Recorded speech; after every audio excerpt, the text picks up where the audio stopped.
I've been using the Vipec binding for a couple of weeks now, and although I really like the binding, there is one compatibility issue to show you. When you set the Vipec up, it's designed so when the heel piece releases in your skiing, when the boot, if you fall straight forward, when the boot comes in contact with the binding here and you fall further, the boot physically pushes down on the toe piece and opens the binding and you eject. Okay. When you are in walk mode, it gets the same position and it doesn't release.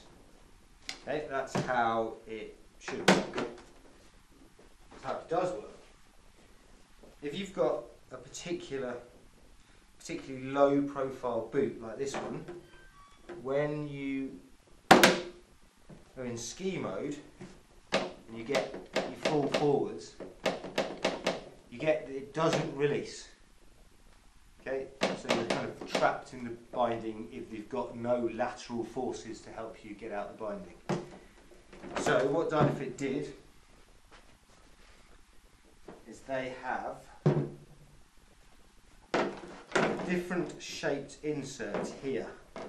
So this is the standard colour clip insert and this is the higher bumpered one. So what it does is it makes these two white lumps here, it makes them even higher to take up the space that your low profile boot. So now, I'll step into this one. Let's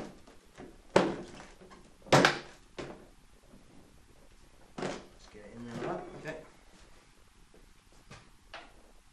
So now, when I'm in this boot in ski mode, okay, it now, because the black bits have made this higher, it now releases like the other one.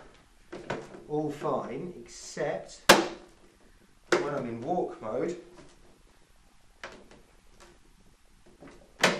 when I stride forwards and my boot is in a different position, it now knocks the ski out of walk mode back into ski mode. So I cannot skin properly with this boot. So comparing the two boots that Dynafit does and doesn't work with, what it is that this boot has very little in front of the pin hole and is very vertical. Okay, whereas this boot has a slightly larger lugged area at the front, and the angle of the front of the boot is much more laid back. There is more behind the pin, and there's more in front of the pin, sorry, so the angle seems to be more laid back.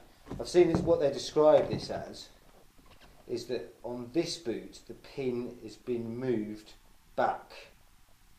Okay, so if you can imagine you move that pin back and then cut the excess off the front, you'd end up with much more of this shape.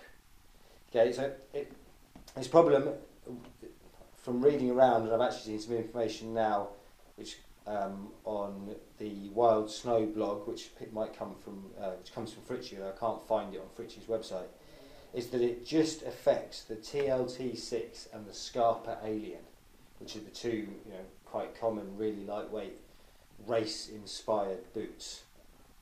Okay, so there is a standard, an ISO standard for this shape, and this boot and the Alien don't conform to that standard, and that's why they don't work.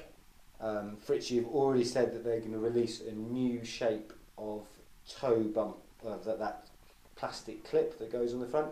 They're going to release a new shape of that for next season, which will fix the issue for these boots. Okay, but if you've got either Aliens or TLT6s for now, you cannot have both the front falling release and the stay in lock mode when you're touring. Okay?